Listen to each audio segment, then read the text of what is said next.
So I love the water. I love to float on the water, sit on top of the water, sit and watch the water. I like to drink water. I've always loved the water. It started, I think, as a kid. I was a swim team kid, and then I worked as a lifeguard, swim instructor. I was an aquatic director at the YMCA for many, many years.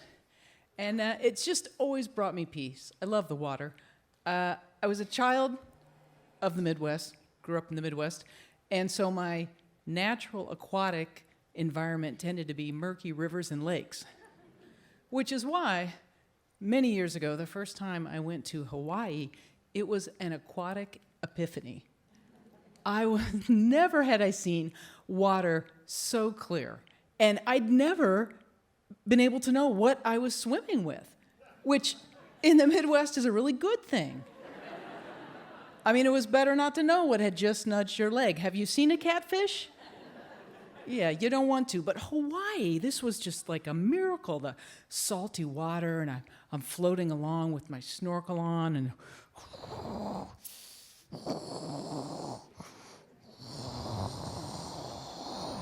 floating over these mountains of coral, and they're purple, and they're maroon, and pink, and coral. I never knew what coral was. That's the color. It's coral. And some of them look like a human brain, and some of them are spiky. And then there's the fish. There's like the yellow and black angelfish and the rainbow parrotfish. And it was just amazing. And as I'm floating there, I see a shape, and I'm like, is that a turtle? I think it might be a turtle. Now, again, Midwest, so I got Midwestern turtle experience. So there's the red-eared slider and the ornate box turtle, and which you could bring home for pets for a few days until your mom made you go release them back into the wild. There was the common snapping turtle, which you didn't want to bring home as a pet. You didn't usually make that mistake twice. So as I'm pondering my, turtle knowledge, the shape lifts up off the bottom, slowly starts to make its way up to the surface and towards me. And two thoughts come into my head. I'm like, one, this is not a turtle I can bring home as a pet. And two, unless I want to ride the turtle, I need to move. Because this turtle is not at all concerned about me and where I'm at. I need to get out of its way. So I back up, and sure enough, it comes floating by like 5-10 feet away, and, just very chill, and comes up to the surface, takes a breath, looks around, goes right back down to the bottom. Suddenly, turtles were my thing. I have never been a person that had that thing, right? I've never been the cats, penguin, angels, wolf, spirit animal thing. I've never done that. I've never let it take over my wardrobe or my interior decorating, my license plate frame. I mean, never. In fact, I would give a, mental eye roll when I'd see that, right? But I was smitten, and there I was 2 days later at Hilo Hattie's buying a mug and starting down that slippery slope of crazy turtle lady. Over the next, 15, 20 years, went back to Hawaii many times, swam with the turtles, different islands, different beaches, but always swam with the turtles. Every once in a while, we'd see a turtle up on the beach. They'd have to ride, get the right wave, and then launch themselves up and sort of wiggle up on the sand beyond the surf line and hang out for a while, and then they'd have to get back in or wait for high tide and wait for a wave to float them back out again. And all the while this is going on, this 15 or 20 years, my mobility became more and more compromised due to multiple sclerosis, but I could still swim. I could still be in the water. And when I was in the water, I felt confident, and I felt graceful, and I felt everything I was not feeling when I was on land. And I realized why I love the turtles so much. I was the turtle, cuckoo-ca-choo.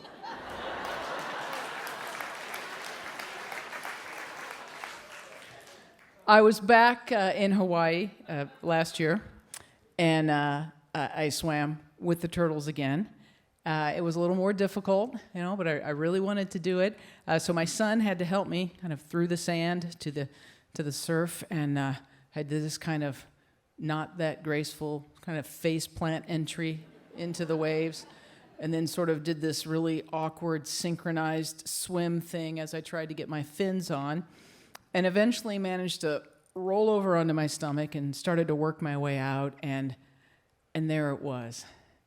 That feeling of just freedom and relief and exchanging gravity for buoyancy and exchanging awkward, limited mobility for the ability to move. And once again, I saw the sand and everything you see through that sort of blue ocean filter and the sand, and then the coral starts to come up, and I see the brain-shaped coral and the spiky coral and the colors, and then there's the silverfish. Those are always the first ones you see. It's a little silverfish, and then comes the different colored fish, and I'm about 50 yards out, moving along, using my one good leg. The other one's just kind of hanging out, and there I see it. Once again, that shape, lifting off the bottom, coming up to the surface with that incredible turtle indifference, just like...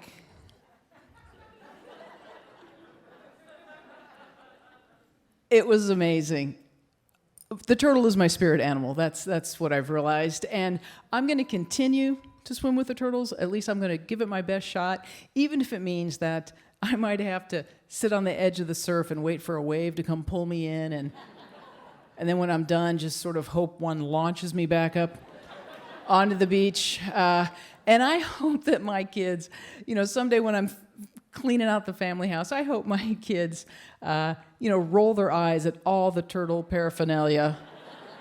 And when I insist that they take the mug or the license plate holder or the shirt, I hope they keep that and they look at it and they smile and they remember their mom, the crazy turtle lady.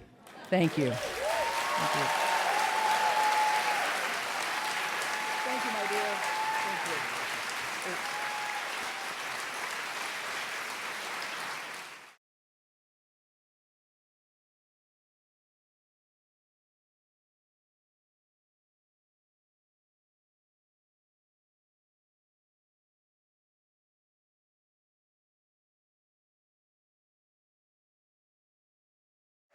Thank you. Thank you. That's a tough act to follow. I'm never, ever having sex with you again. My husband continues stroking my hand and looking at me lovingly. No, really, I mean it. I'm red, I'm hot, I'm sweaty, my hair's stuck to my face. I'm bent double with the pain of another long contraction. It's 1994, I'm in England in hospital, and I'm in labour with my first child. Now, I always knew I wanted children, but it wasn't until I turned 29 that my body clock suddenly started up like an old, rusty, forgotten car. I'd arrived late to this really fancy wedding and was put at the back with all the kids. Now, instead of being annoyed, I was fascinated and fell in love with this gorgeous little toddler who stomped around in a posh frock and shiny red shoes. Now, I wasn't ready for having kids just then, but my engine was now ticking. A couple of years later, I went out for dinner with some friends, and the conversation turned to kids.